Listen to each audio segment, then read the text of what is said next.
This e-lecture is part of Pearson's professional development series for first-year writing instructors. Hi, I'm Jonathan Silverman. And I'm Dean Radar. We're going to be talking about popular culture and visual culture in the composition classroom. Let me first ask Dean just a basic question. Why do you like teaching visual culture in a composition class? Well, for most of us, teaching composition is about getting students not only to make good arguments themselves, but recognize good arguments out there in the world.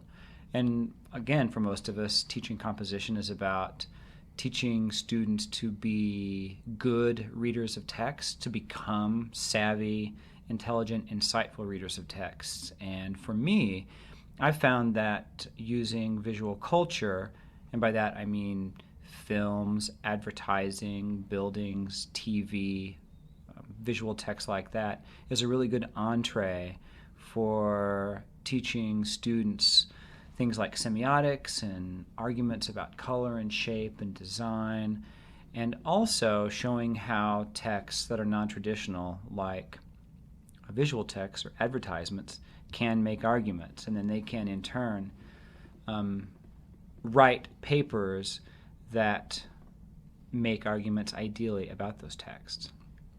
I'll turn that back on you now. What have you found enjoyable about teaching visual culture or popular culture in the classroom? Well, there are a number of different strategies. For me, one of it was a reaction against teaching personal essays, which I felt is actually very difficult for students to do because it's sometimes hard to get them to write a lot about themselves without falling into certain rhetorical traps. And then the other, and at the same time, teaching literature to teach composition in a way most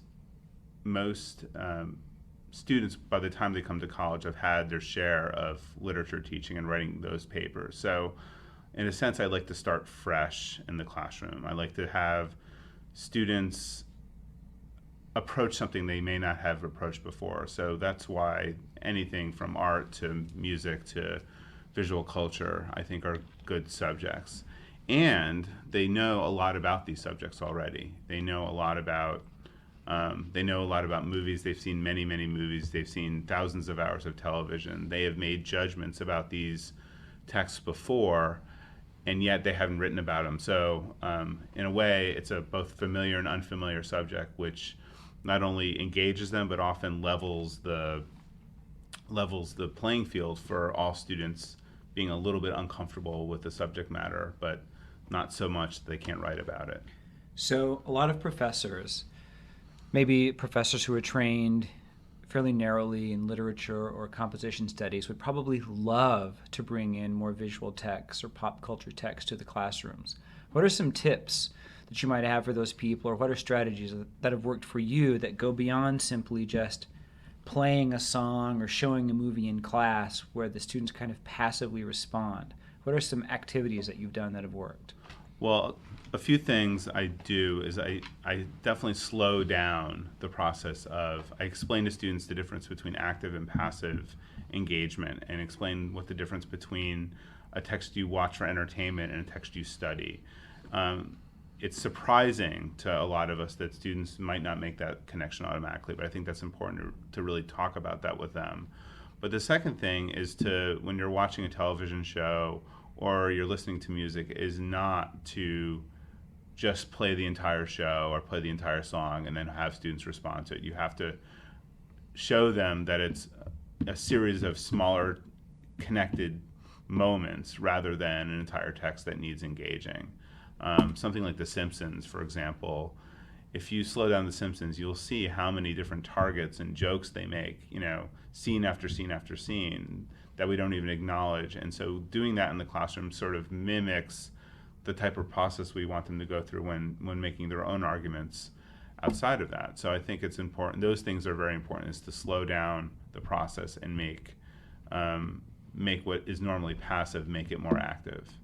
What about you? Do you have any tips you like to do when teaching visual culture?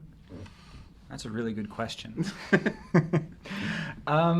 Actually, I do. And when I teach visual culture or popular culture even, I generally start off with a basic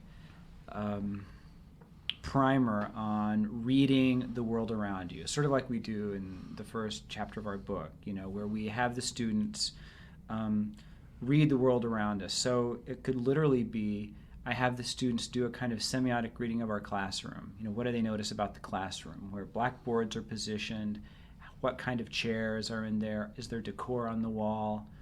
If they're at a religious institution, is there a cross? If they're at a public institution, what argument does the room make?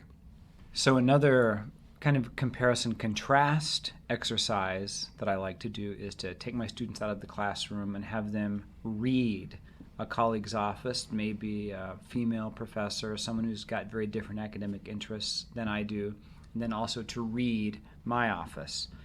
What books are on the shelves, what art is hanging on the walls, what plants or other memorabilia do we have in our office that may or may not make some sort of argument about who we are, not only as academics, but as people.